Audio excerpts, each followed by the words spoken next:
Les Nouveaux Riches, un film de 1938 d'André Berthaumieux, d'après une pièce de théâtre de Charles Dabadie et Robert de Sès, avec dans les rôles principaux Betty Stockfeld, Germaine Charlet, Rému, Michel Simon, René Bergeron, Maupi, Georges Paulet.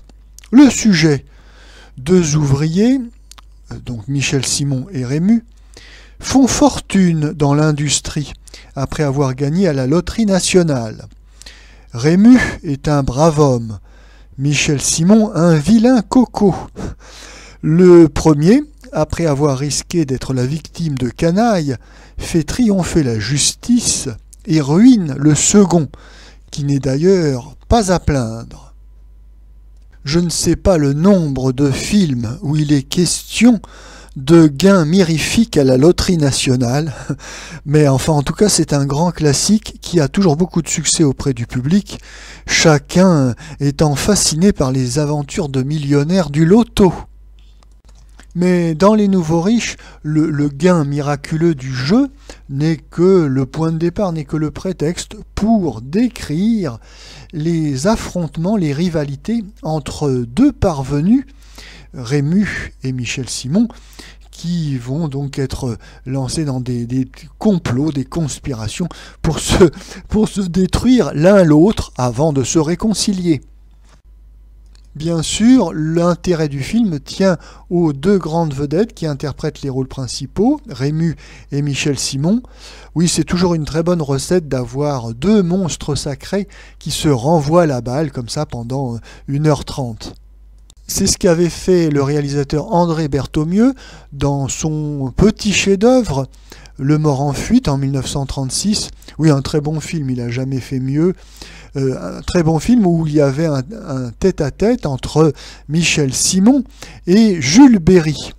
Ici, nous retrouvons Rému et Michel Simon, qui avaient déjà été partenaires dans le film Les Jumeaux de Brighton, et qui se retrouveront dans Noix de coco. Alors bien sûr, ils ont deux styles différents. Nous avons Rému avec sa faconde méridionale, avec un petit peu de roublardise. Nous avons Michel Simon avec son air renfrogné et bougon de Suisse taiseux. Alors dans le film, bien évidemment, chaque acteur a ses grandes scènes. Il n'est pas question qu'il y ait un des acteurs qui soit lésé. Mais oui, parce que Berthaumieux veille au grain, il faut dire que ces deux acteurs ne s'apprécient pas tellement à titre personnel. Michel Simon est très à gauche, il fait même du renseignement pour l'Union soviétique. Oh, ça n'est pas James Bond, hein, évidemment. Il se contente de faire des fiches signalétiques sur tous les gens qu'il rencontre, à titre privé ou professionnel, afin donc d'informer l'ambassade d'Union soviétique un peu de ce qui se passe à Paris. Quant à ce brave Rému, lui, au contraire, il est un authentique nationaliste français. D'ailleurs, il participera pendant la guerre à des galas en faveur de la Légion des volontaires français. Des personnalités différentes, mais cet antagonisme n'apparaît pas à l'écran, le spectacle est de qualité. Oui, André Berthaumieux a réussi son film, il répond bien à une curiosité naturelle du grand public sur les magouilles, les scandales financiers. Oui, on veut toujours connaître un peu les coulisses des grandes affaires de la finance, on veut savoir comment les milliardaires vivent. Alors là, on les voit dans leur château, on les voit au champ de course, on les voit dans des grandes réceptions. Alors évidemment, tout ça, ce sont des clichés, des lieux communs.